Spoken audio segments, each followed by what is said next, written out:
Good morning, good evening, good afternoon, wherever you may be. CC here. Chris from New York, Westchester County. My voice is a little shot. You've got to bear with me. I just got over a horrendous weekend. This is the first time I've ever gotten the flu. Ever in my life. I've never gotten the flu before. And I'm assuming it was a flu because I had a fever. The high was 103. So, and I usually never have a temperature. Ever. You know, I called my mom up and I asked her, when's the last time you remember me ever having a temperature? And she's like, maybe when you were like 10 something. Weird stuff. I know you're here to find more stuff out on Flat Earth, and I'm going to get into it with you right after these service announcements of how to combat the flu in less than 3 days. Friday afternoon is when I knew I had it.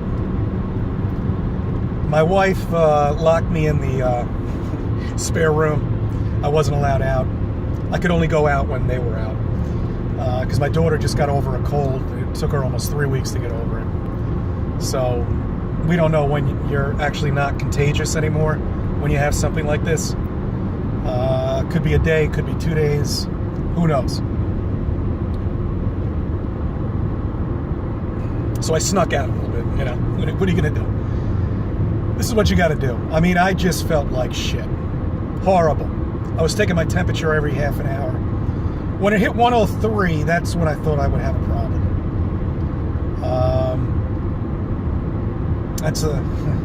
That was scary. But this is what you got to do. First off, no alcohol at all whatsoever. As a matter of fact, I still haven't had any alcohol at all, even though my fever's gone. I'm going to wait until my throat, my voice comes back. I don't have that harsh, sound. Then I'll have a couple of beers here and there. But until that point, no alcohol. Drink lots of fluid. Orange juice. Okay? Lots of water. You don't really want to eat when you have a fever. I didn't. You just got to force yourself to eat toast, and maybe some butter. Even that. My wife was nice enough to make chicken soup. She doesn't make it as good as I do, but don't tell her that. But it was fine. I mean, my body was just trying to recover from this disaster. That's what you got to do. And aspirin. Aspirin to bring that temperature down. It was amazing. Saturday was the worst day. And for you guys out there, I have been watching some of your videos. I just haven't had enough strength to even comment on any of them. And I noticed you guys have been doing a lot of chemtrails videos, which I'm kind of jealous. I'd like to do that too. Saturday and Sunday were bad chemtrail days here in New York. Sorry. Pretty bad chemtrail days. I saw it through my window.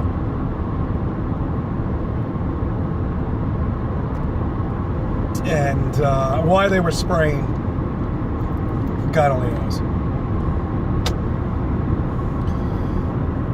So I'm going to go back and watch those videos too. Now, in terms of the Flat Earth topic. Oh, and also on Sunday. So this is what happened on Sunday. Sunday at around 4 o'clock in the afternoon, I was like, I might have to take some time off of work. And I took a couple of more aspirin. By 8 o'clock, bang. My fever was gone. Completely gone. Back down to 98.5, 98.4. So, it went from 102.5 at 4 o'clock in the afternoon right down to 98.5. So I guess whatever cold this was and who I got it from, and I'm real careful. I always wash my hands when I'm out, especially in this type of business. I don't know where I got it from. I really don't. Could have got it from my daughter. I doubt it because my wife didn't get sick. And I usually never catch any of her colds. So who knows? Who knows? Who knows? There's only so much you can do. But I've just never had anything like this before. So I spent enough time with this. Thank you for listening. Thank you for watching my videos. Let me get back into Flat Earth. I watched a video over the weekend, and kind of a weird one, and it opened my eyes on something. You know, I always question the sun and the moon. I'm very curious about those objects up in the sky. If they're real, if they're solid, I mean, the moon's transparent, obviously.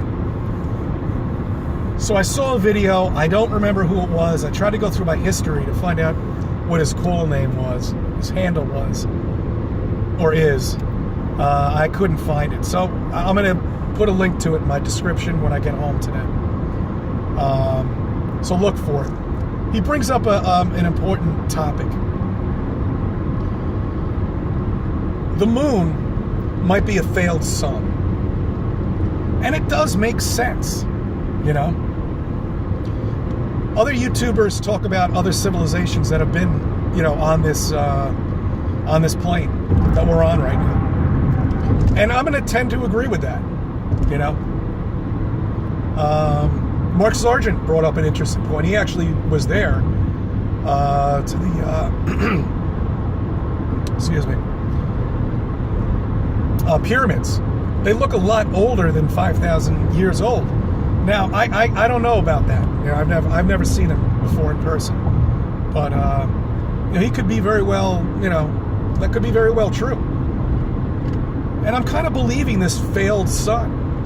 You know, maybe the last civilization, that was their sun, and it died. Hey. Stand by.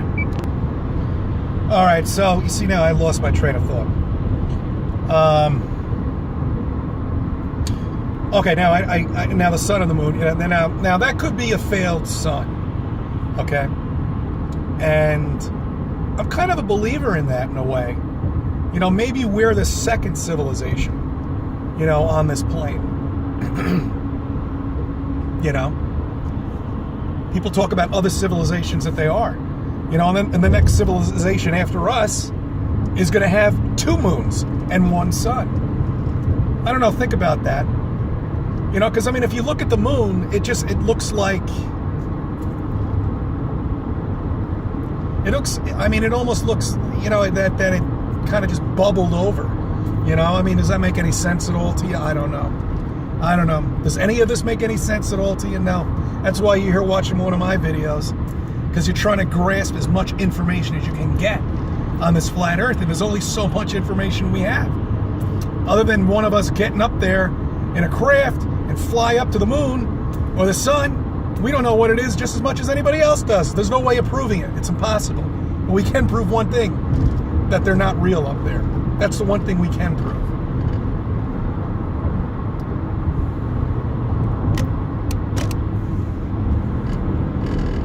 So I might be leaning toward that. You know, I'm going to do some more investigation about it too, but it does make perfectly good sense that this object is the same exact size as the sun. You know, maybe it wasn't done on purpose. You know, it doesn't move, you know, revolve. We all know that. I'll tell you, you know, and watching regular television when I was sick this weekend, it's disgraceful. Disgraceful. I don't know what the kids are watching nowadays. I mean, I'm talking about the teenagers here. They're not probably watching regular TV. My belief is they're probably watching Netflix and stuff like that. I hope they are, because television has just gone completely downhill. There's more shit. Stations of crap that I just can't believe that even have a share on it.